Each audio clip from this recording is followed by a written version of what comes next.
in illegal conduct. They were illegally converting semi-automatic weapons into machine guns. Those federal officers were enforcing a gun control law that is very important to public safety. Yes, but there's nothing redeeming about the strategy that we use to explore or to enforce the laws that were allegedly being violated by this movement. I mean, certainly, in the cold light of day, after this fact, this was a very, very bad decision on the part of the government. Well, you have to remember, of course, there were 2 raids in Waco. In the first one, several federal law enforcement officers were shot and killed. Yes, they were. That's not to excuse what happened in the fiery inferno afterwards, and that was a real My guess tragedy. is, though, that sir, I just want to say it's that kind of an event that I think the militia groups are exploiting as a means of trying to advance their agenda. I mean, it's a tragedy. And the agenda is? Well, the agenda is, and it's in the literature that we've seen at the ADL, to thwart gun control laws. And it claims, now it gets into these issues of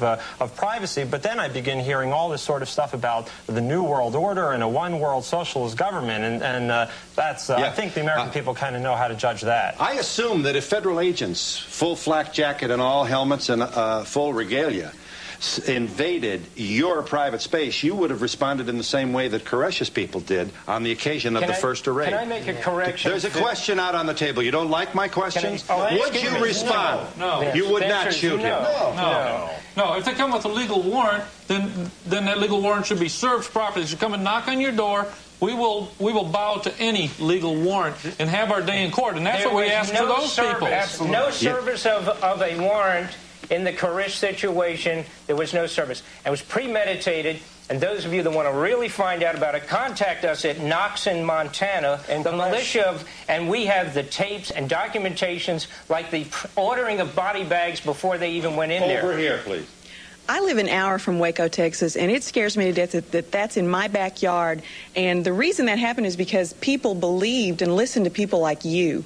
And those people believed it, and they're dead now, and their children are dead because they had no choice. Conspiracy brewing, that lives were in danger. Exactly, and they were right, exactly. Because they went in and killed them after they conspired to do it. No, what they were doing was illegal. They've proven it. Every single week and tell me concerning Waco that if they had a choice with hindsight, that they would have walked between the guns of the ATF and the FBI and stood between them and the compound and given their lives, if necessary, to save those children. And these maneuvers in the woods, the regalia, the camouflage outfit, the training, is all in preparation to ensure that Waco doesn't happen to you.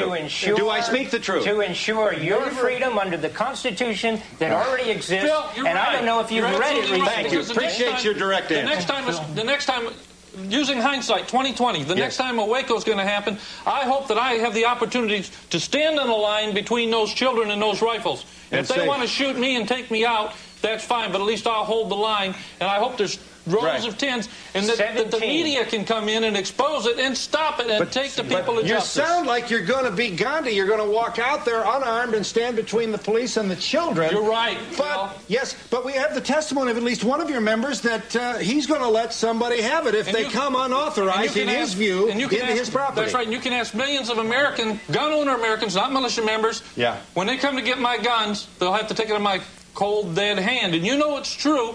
And that's life. They believe in the Second Amendment of the Constitution. You cannot come and confiscate my weapons, and if you do, I'm going to defend myself with at least one of them. You can say, in the last 18 months, you've watched gun sales and ammunition sales skyrocket. We didn't buy them all.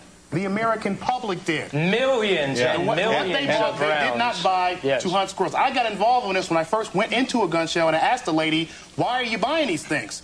They says, because we are fearful of our government. And we'll be back in just a moment.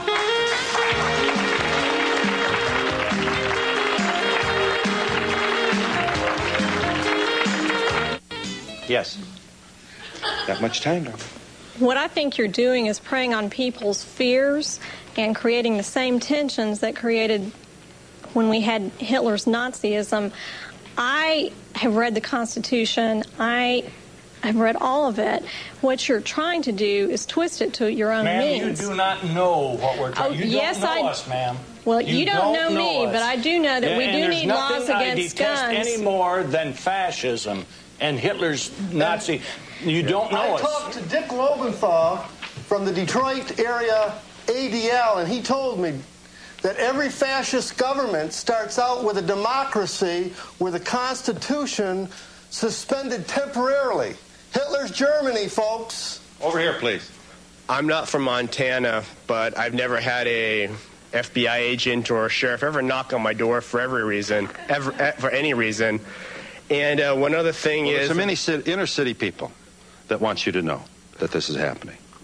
Okay. All right. So, if you don't understand, at least we have a responsibility as citizens to understand that there is enough evidence to go around that ought to alarm anybody interested in the Bill of Rights. If you don't care about the Bill of Rights, then really, what the hell is the point of this whole American experiment? That's the whole... But these people who, I think it's called paranoia, and the best cure for that would be a nice little shot of Prozac. That could take care of their for a while. That's all they need, a few cc's, and they'd be fine. They would be paranoid of anything. Would you say to the little children at Waco, hey, honey, don't be so paranoid? 17 Uncle Sam isn't going to do this. I don't think they had a right to combine the First and Second Amendment. I don't think if you have freedom of religion, freedom of the bear arms has the same thing to do with each other. You should be able to have your religion without having your arms. The point was that the Constitution of the United States basically was created on a God-fearing group of people. That's the extent of that. We're not espousing special religion here. How many of you really know what the Second Amendment of the Constitution says? It also, now either for the Constitution or not, as Phil said, but it also says that we have the right to form militias, that the people, you do also, but we have the right to form militias as well as the right to keep and bear arms, Phil, all in one sentence. Phil, that is a total distortion of the Second Amendment to the Constitution. This guy doesn't have the foggiest idea what that amendment means.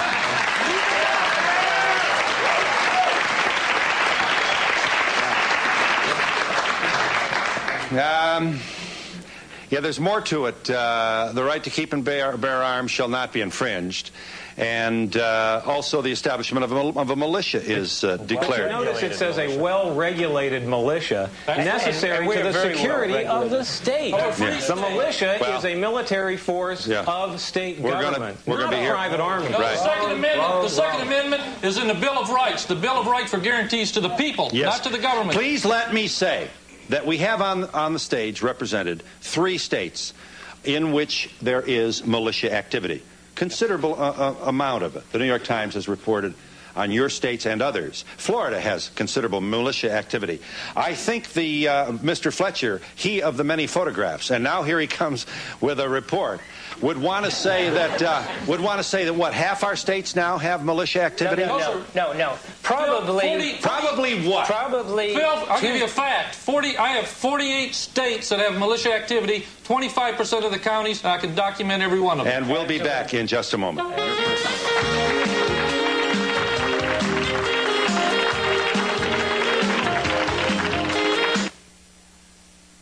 I just wanted to say that there are other ways besides arms to stop this. I mean, you don't have to go to arms all the time. The ballot box is the way to do it. And all we want to do is share the problems with you. I've sat here with an open mind and listened to you guys, and so far you haven't told me anything. You're like afraid of Russians and people in hoods. I don't see that. You haven't said anything to me. We'll give you a few more years of life. You'll see much more, son. Yes. You have way too much time on your hands. You need a hobby. You know that?